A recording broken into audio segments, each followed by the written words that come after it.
ಮೊದಲು ಎಲ್ಲ ಮಾಡೇನೆ ಆಮೇಲೆ ಜಾಕ ಮಾಡೋರು ಮಾಡ್ತಾರೆ, ಇಲ್ಲ ಜುಮ್ಮಕ್ಕೂ ಜುಮ್ಮ ಮಾಡೋರು ಅದಾರ.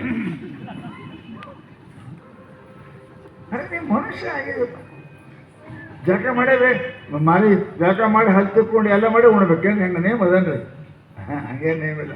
ನಾಯಿ ಜಾಕ ಮಾಡಿ ತಿನ್ನಂಗಿಲ್ಲ, ಹಂಗೆ ತಿಂತವೆ ನಾಯಿ ಜಾಕ ಮಾಡಿ ತಿಂತವೆ, ಎದ್ಗುಳೆ ತಿನ್ನೋಕೆ ಚಾಲು ಮಾಡ್ತಾವೆ. ಹಾಗೆ ನೀನು ಹಾಕಿದ್ದಿ, ನಾಯಿ ಇದ್ದೆ, ಕತ್ತಿದ್ದೆ, ಮನುಷ್ಯ ಇದ್ದೆ. ಮನುಷ್ಯನಿಗೆ ನಿಯಮ ಇರ್ಬೇಕ್ರಿ. ನಿಯಮ ಇಲ್ಲ ಅಂದ್ರೆ ಅವನಿಗೆ ಮನುಷ್ಯ ಅಂತ ಕರೆಯಂಗಿಲ್ಲ ಶಾಸ್ತ್ರದಾಗ. ಮನುಷ್ಯನಿಗೆ ನಿಯಮ ಹೇಳ್ಯಾರ, ದನಕ್ಕೆ ನಿಯಮ ಹೇಳಿಲ್ಲ. ದನ ಅದಾವಲ್ಲ ಅವಕ್ಕೆ ಬೇಕಾದ್ರೆ ಏಕಿ ದೋಣಿ ಮಾಡ್ತಾವೆ, ಒಂದು ಎರಡು ಮಾಡ್ತಾವೆ, ಯಾರು ಕೇಳ್ತಾವೆ? ಮನುಷ್ಯರಿಗೆ ಅಲ್ಲೆಲ್ಲಿ ಇಲ್ಲೇ ಏಕಿ ಮಾಡಿರಿ, ಇಲ್ಲೇ ದೋಣಿ ಮಾಡಿರಿ ಎಲ್ಲ ಹೇಳಿದಾರಲ್ಲ. ಅದಕ್ಕೆ ನಾವು ಲಕ್ಷ್ಯ ಇಡಬೇಕು.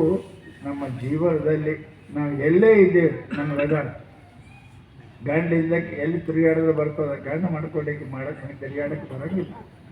ಆಗ ನಾವು ಮನುಷ್ಯರಾಗಿ ಹುಟ್ಟಿದ್ದೇವೆ ಅಂದಮೇಲೆ ನಮ್ಮ ಜೀವನದಲ್ಲಿ ನಿಯಮಗಳನ್ನು ಇವೆಲ್ಲ ಪಾಲನೆ ಮಾಡಲಿಕ್ಕೆ ಪ್ರಯತ್ನ ಮಾಡಬೇಕು. ಪುಣ್ಯಾತ್ಮರೇ, ಅದನ್ನು ನಾವು ಮಹಾನುಭಾವರ, ಸತ್ಪುರುಷರ, ದೊಡ್ಡವರ, ಹಿರಿಯರ ಅನುಭವಗಳ ಜೊತೆಯಲ್ಲಿ ಕೂಡ ಕಲಿಬೇಕು. ಮನುಷ್ಯರಿಗೆ ಸಂಘ ಹೆಂಗದ ಹಂಗೆ ಮನುಷ್ಯರಿಗೆ ವ್ಯವಹಾರ ಆಗ್ತದೆ.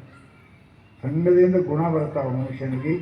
ಒಳ್ಳೆಯವ್ರ ಸಂಘ, ಒಳ್ಳೆಯ ಮಠ ಮಂದಿರಗಳು ಎಲ್ಲಿ ಹೋದ್ರೆ ನಮಗೊಂದು ಎರಡು ಮಾತು ಕಲಿಯಕ್ಕೆ ಸಿಗ್ತಾವೆ, ಮಾಡೋಕ್ಕೆ ಬುದ್ಧಿ ಬರ್ತದೆ, ದುರ್ಗುಣ ತ್ಯಾಗ ಮಾಡ್ತೇವೆ.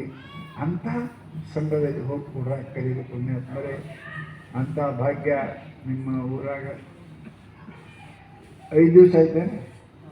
ನೋಡ್ರಿ ಹೆಂಗೆ ಹೋದು 5 ದಿವಸ. 5 ದಿವಸ ಹೌದು, 5 ದಿವಸ ಹೌದು. ಗೊತ್ತಿಲ್ಲದಂಗೆ ಹೋಗ್ತಾವೆ, ದಿನ ಗೊತ್ತಿಲ್ಲದಂಗೆ ಹೋಗ್ತಾವೆ. ದುಃಖದಾಗ ಪರಮಾತ್ಮ ನೆನಪು ಕೇಳ್ತಾನೆ, ಸುಖದಾಗ ನೆನಪು ಬರೋಂಗಿಲ್ಲ ಮನುಷ್ಯನಿಗೆ. ಅದಕ್ಕೆ ಪರಮಾತ್ಮನಿಗೆ ದುಃಖ ಕೂಡ ಪರಮಾತ್ಮ ಅಂತ ಕೇಳ್ಕೊಂಡ್ರೆ ಎಷ್ಟೋ ಮಂದಿ. ಅದರ ಸಲುವಾಗಿ ಸದ್ಗುರು ಸಿದ್ಧಾರೂಢ ಸ್ವಾಮಿಗಳು ಅಂದರೆ ಹೇಳೋದಲ್ಲ, ಸಾಕ್ಷಾತ್ ಪರಮಾತ್ಮನ ಅವತಾರಿಗಳು. ಈಗನೂ ಎಷ್ಟೋ ಜನರಿಗೆ ಭೇಟಿ ಆಗ್ಯಾರ, ಈಗನೂ ಎಷ್ಟೋ ಜನರಿಗೆ ಸಹಾಯ ಮಾಡ್ಯಾರ, ಈಗೋ ಎಷ್ಟೋ ಜನರಿಗೆ ಪ್ರಾಣ ಉಳಿಸ್ಯಾರ. ಅಂಥ ಎಷ್ಟೋ ಘಟನೆಗಳು ಆಗಿದ್ದಾವೆ. ಅಂಥ ಸದ್ಗುರು ಸಿದ್ಧಾರೂಢ ಮಹಾಸ್ವಾಮಿಗಳು ಇಲ್ಲಿ ಮಠ ಸ್ಥಾಪನೆ ಆಗ್ಯಾರ. ಅವರು ಇಲ್ಲಿ ಮಠದಲ್ಲಿ ಅದಾರ.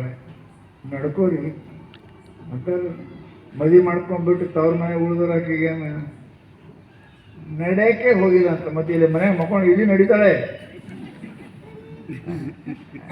ಮಗಳು ನಡೆಯಕ್ಕೆ ಹೋಗ್ಯಾಳಂದ್ರೆ ಏನ್ರಿ, ನಿನ್ನ ಸದ್ಗುಣ ಸದ್ಬುದ್ಧಿ ತೋರ್ಸಕ್ಕೆ ಹೋಗ್ಯಾಳಂದಿ. ಅದಕ್ಕೆ ನಡೀತು. ಮನೆಗೆ ನಡೀತಿದ್ದೆ, ಇದನ್ನು ಕುಂಟಿದ್ದ ಯಾಕೆ ಇಲ್ಲಿ ನಡೀತೀವಿ, ಅಲ್ಲೇ ನಡೀತಾರೆ. ಅದು ಹೆಂಗೆ ನಿಮ್ಮ ಮನೆ, ನಿಮ್ಮ ಸಂಸ್ಕಾರ, ತಾಯಿ ತಂದೆ ಏನು ಹೇಳಿಕೊಟ್ಟಾರೋ ತೋರಿಸೋದಕ್ಕೆ ನಡೆಯುದಂತ. ಅದಕ್ಕೆ ಆ ನಡೆದ್ಲು ಅಂದ್ರೆ ಗಂಡ ಮನೆ ಕೀರ್ತಿ, ತವ್ರ ಮನೆ ಕೀರ್ತಿ ಎರಡಕ್ಕೂ ಬರ್ತಾವಲ್ಲ. ಹಾಗೆ ನೀವು ಒಳ್ಳೆ ಆಗಿ ನಡೆದ್ರಿ ಅಂತಂದ್ರೆ ಸಿದ್ಧಾರೂಢ ಖ್ಯಾತಿನೂ ಆಗ್ತದೆ, ನಿಮ್ಮ ಕಲ್ಯಾಣನೂ ಆಗ್ತದೆ, ಸದ್ಗುರು ಕೃಪಾನೂ ಆಗ್ತದೆ. ಅಂಥದ್ರ ಸಲುವಾಗಿಯೇ ಸಿದ್ಧಾರೂಢರ ಆಶ್ರಮ ಇಲ್ಲಿ ಸ್ವರ್ಣಲಾಪುರದಲ್ಲಿ ಆಗ್ಯದ.